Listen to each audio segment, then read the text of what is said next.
Entitled mothers go crazy on paternity court. Eat the cereal because they didn't have milk. Why are you So he drunk up all the milk. You're saying only she had to ask me for somebody milk. be on look. However you treat me would be the same treatment you get back in return. I don't need you. I'm not your family. I'm not your son. Lady. Some parents feel justified in making unreasonable demands, even on their children.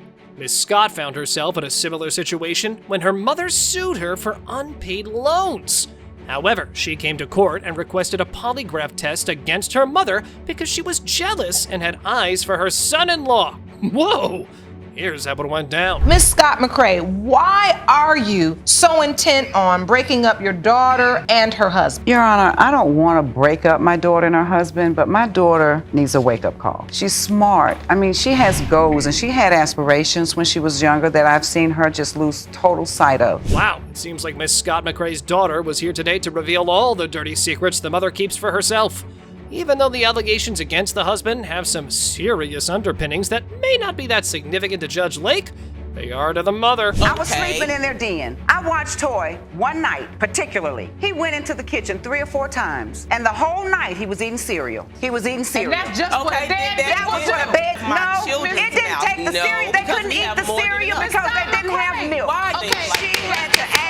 The mother expressed concern that her daughter's husband was unable to hold down a job, but Mrs. Scott intervened and denied any accusation. The conversation became quite tense as the accusations were exchanged back and forth. Here's how the discussion evolved from there. Your daughter and her husband decided that maybe it was more financially beneficial for him to quit his job, or if he was laid off, decide that he wouldn't go back to work so that he could take care of the kids. Isn't that a family decision? Not when you're getting evicted every 6 to 7 months. It's not. It shouldn't be a family decision. We get evicted Not every when it's 6 to getting. 7 Yes, months. every year. The mother and daughter had further disagreements, as if this news weren't enough. Miss Scott revealed to the court that her mother had a youthful lifestyle while living at her home, claiming she was a full moon on the couch with a man.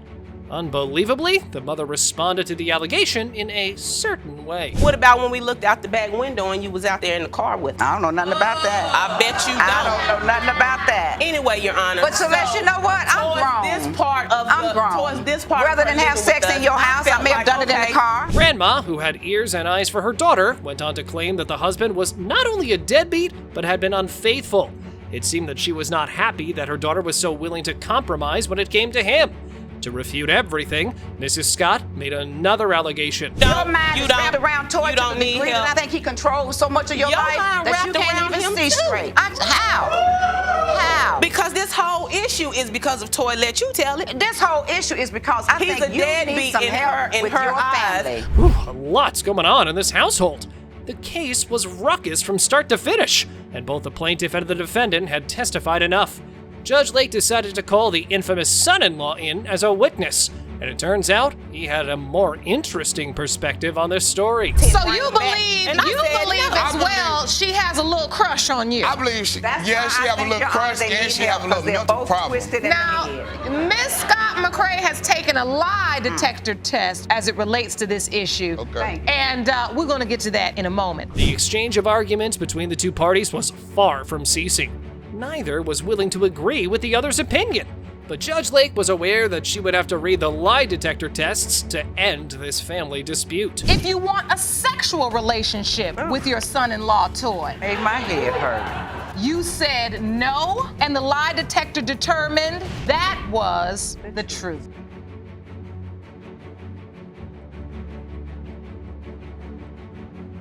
Up next, it must have been quite a shock to Miss Monroe when she received the unexpected news from the defendant that she was pregnant by her deceased son. I can't even imagine how confused and worried she must have been when she found out. That's certainly not an easy situation. Actually, and after she laid him to rest, I called her. I wasn't even gonna let her know that I was pregnant with his child, but I was encouraged by family members and friends. How considerate of Miss Reed to drop such a bombshell right after the birth of her son. However, one has to wonder why she waited so long, especially considering she was already 5 months pregnant. It all seems very suspicious. But before we jump to conclusions, let's hear what Miss Monroe has to say. He would come to me about certain things, but when it came to her being pregnant, that wasn't mentioned to me at all. I do have a granddaughter, which he let me know that this person was pregnant, but I had no knowledge of this baby. He never informed you about Ms. Reed. No. That explains Miss Monroe's doubt. She adds that Miss Reed was introduced to her as a friend. Oh boy. The defendant, on the other hand, sees this story from a different perspective. Here's her testimony, with emotions running high. It's still good. We still good. We only here to collect the benefits that you recommended I collect.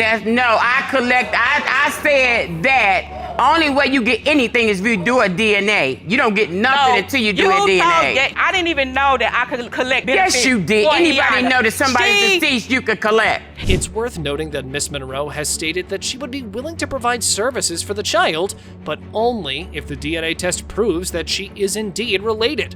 However, it appears that she has some concerns about the defendant's position. I ordered a DNA that cost $400. I said, well, you pay half, I'll pay half. Why would I pay half on a DNA test? I got the results and it say, you're not the grandmother of this baby. No, I'm not gonna pay. That's what you don't understand. Now, that is one thing the deceased son would never want to witness. The never-ending bickering between the mother of his potential child and his mother. It was sad to watch the defendant snap. So, now we know how they ended up in paternity court. Would you say that you and Mr. Monroe were in love? Were you all planning to spend the rest of your lives together? I'm gonna be honest with you. I was not planning on really spending the rest of my life with Mr. Monroe. Well, there was a lot on the plate that was confusing the both of them. But according to the defendant, it was all sunshine until she started spending the night at her late boyfriend's house, and the grandma started to get jealous. But here's something that twists the whole story. I have to ask you, is there any chance that the other man... Me and this person was communicating over Facebook and on the phone. Me and this person has had no physical contact. The broken bond between the defendant and the plaintiff was helplessly at the mercy of the DNA result, because no one was willing to show consideration for each other. Without respect and love, the only truth is what unites people. Let us come to this. The percentage of relatedness between Ms. Angela Monroe and Iyanna Monroe is 99.98%. From paternity disputes to dilemmas and limbo. In this episode, we witness a woman accuse her mother of paternity fraud. Miss Brittany testifies in the courtroom that she found the truth among all her mother's lies. This is how the trial started. My mom has been lying to me back and forth about who is my daddy is, and I'm hurt and I'm tired and I need to know who is my daddy. A couple years back, Henry Jenkins Jr. told me that my mom told him that I wasn't his daughter, but he was like, whatever it is. Wait a minute. After the death of Mr. Jenkins, the man she learned was her biological father, Mrs. Brittany went to pick up the check for the survivor, which could only be obtained by presenting the birth certificate. But when she found the document, she finds someone else's name on her birth certificate as the father. Ooh, man, here goes my brain spiraling. When you see the name Thomas Lewis Aiken, what do you do? I'm puzzled because I don't know this man. You've never heard of him? I heard of him, but I never seen him as in person. But your last name is Aiken? Yeah, that's confusing me too. Well, one thing was clear. The mama had to clarify the issue at length, but the mother bluntly asserted that she was not associated with the name on the deed at the time of Mrs. Brittany's conception. Yeah, right, Mom. If you want to play it like that, that's fine. Just remember what courtroom you're in. This is what she testified. I got pregnant at the beginning of November. It was the beginning of November. Yes. How do you know that was the date? When me and him was having sex, Your Honor. I remember the bed broke down and we kept on doing it. And that's how I deceived her. That's how you deceived her or conceived her? Conceived her that night. Okay. Listen to yourself, Mama. You're in the courtroom telling bedtime stories. On the other end, Miss Brittany, eternally confused and eager to find her biological father, had no intention of stopping now. And today's the day she will finally put the truth on the table. Mr. Jenkins had told me that, well, your mom said that you're not my daughter. I ain't never told your dad that. I don't know what he coming up with. My mama only cared about herself. No, She never cared about me my whole in 30 years. She was mad because my daddy would not sleep with her. That's why. To shed more light on the defendant's past, Judge Lake calls in Mr. Akins, the man on the birth certificate, to enlighten the court on the subject of Miss Brittany's paternity.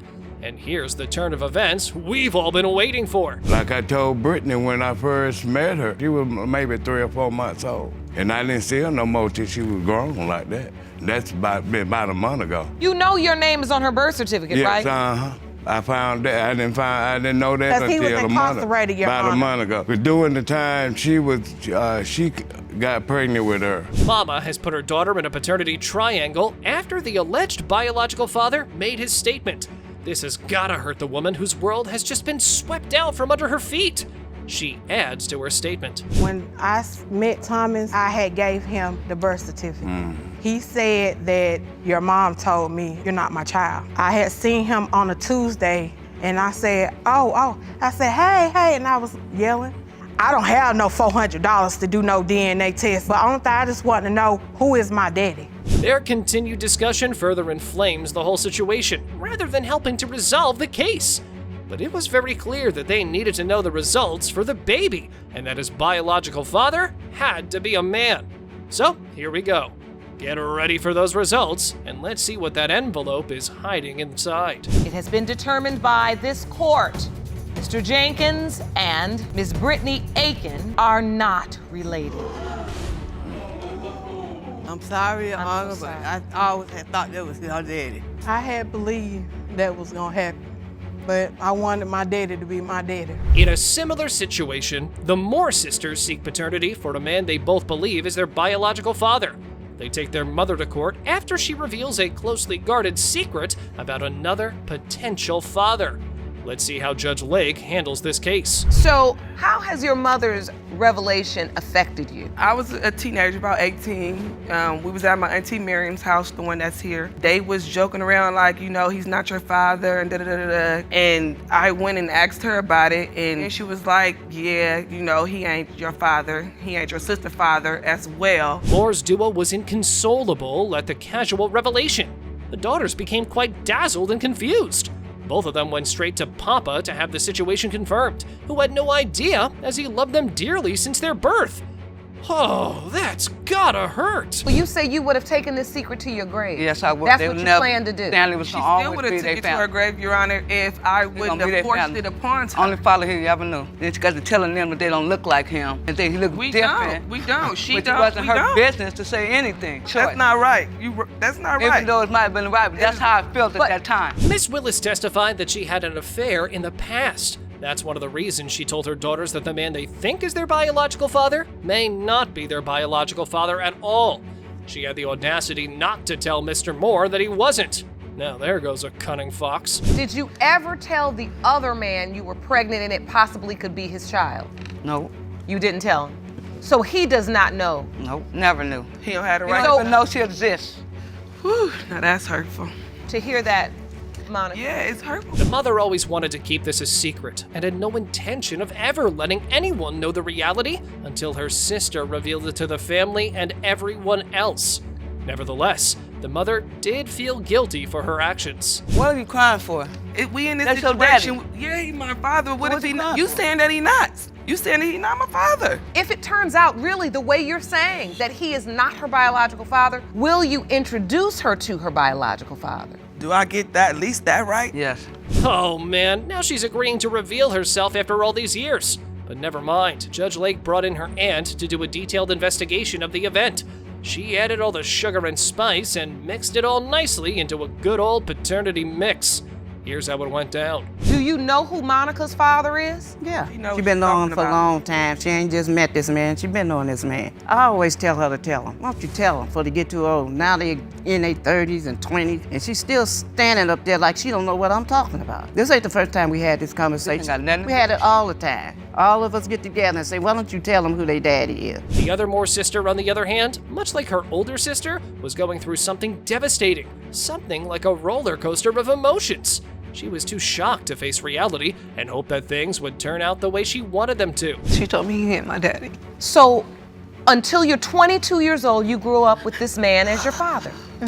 He's there for you, you have a relationship. Yeah, we have a relationship. It's a great relationship. He's there for me and my kids. My kids love him. That's their granddad? That's their granddaddy. One thing was for sure, the mother had lamented years later for her poor decisions in the past, and now only one thing remains. The results we've all been waiting for, to end the doubts that have existed for years. Here's how everything concluded. It has been determined by this court, you are not her father. I'm still the daddy. It has been determined by this court, you are her father.